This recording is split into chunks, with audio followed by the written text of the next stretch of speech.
back in the labs with Porgy, Mr. Patrick.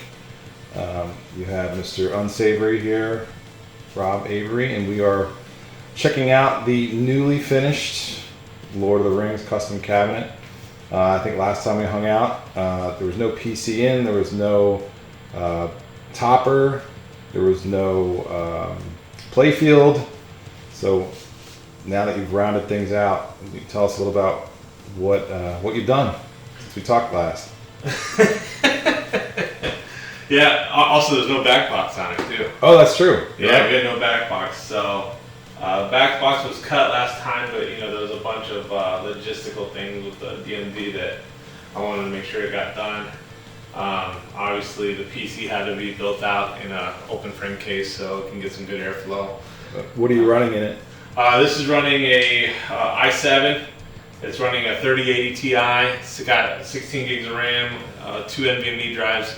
One's 1 terabyte, the other one's 512 for backup. Nice. And the playfield is the 43-inch Asus? Yep, it's the Asus. I think it's the XG438Q.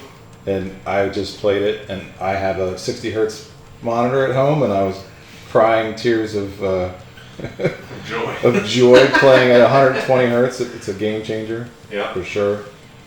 Yeah, we also got the LED matrix in. That was a new one. That's a new design. Oh, nice. Yeah, so that was a big one. That was a big challenge. Very cool. A lot of power. So why don't we turn it off and show the guts? Sure. Yeah, we can do that. Get the lockdown bar off. Yep.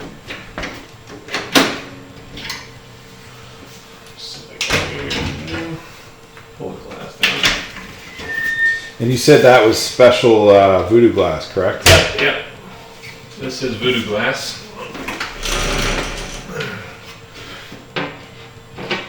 From Coin Taker. They're one of the only few people that actually sell the wide body voodoo glass. Yep. And go ahead and pop the screen up. And one of the things, actually, before you do that, I'd love to zoom in and show the tolerances that you get and how tight this. You have to decase it, correct? Yep. Let's show how tight this monitor's in there. Obviously, I'll have to edit that, but.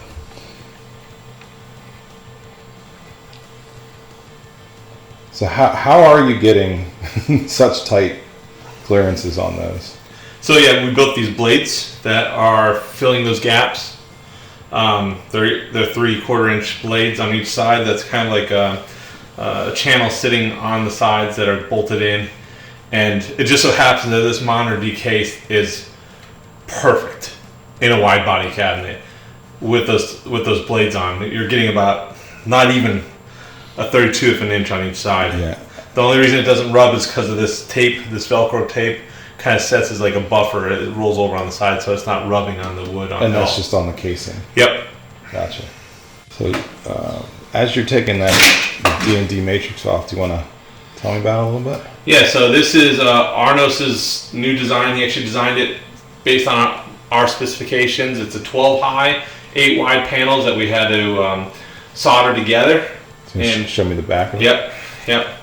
It was soldered together, and then we had to put multiple power leads to make sure, because this is 768 LEDs just in the matrix alone. So no more ovals, right? You're getting true circles. No, you're getting true circles with this thing. And this is about double, if not a little bit more, of the density of LEDs than you'd see on a typical matrix. That's awesome. And it's kind of smoked glass on the front? Yep, smoked to plexi so that it doesn't blind you, because it will blind you pretty much. And I had to put some bolts on here because this thing gets so warm you don't want the plexi to warp. So gotcha. I made sure the gappings were all there so that it won't warp when you're using it. And for all the magnets that you used here in your grill, do you want to talk a little bit about kind of some of the custom stuff? Because at the end of the day, this is a little bit of a Frankenstein, right? This isn't just a straight Stern. Yeah, this is not a Stern. It's not a Williams. It's not. Nothing. It's our own design. So this DMD, it looks like a Stern DMD, but it's actually a custom cut laser etch, just metal panel.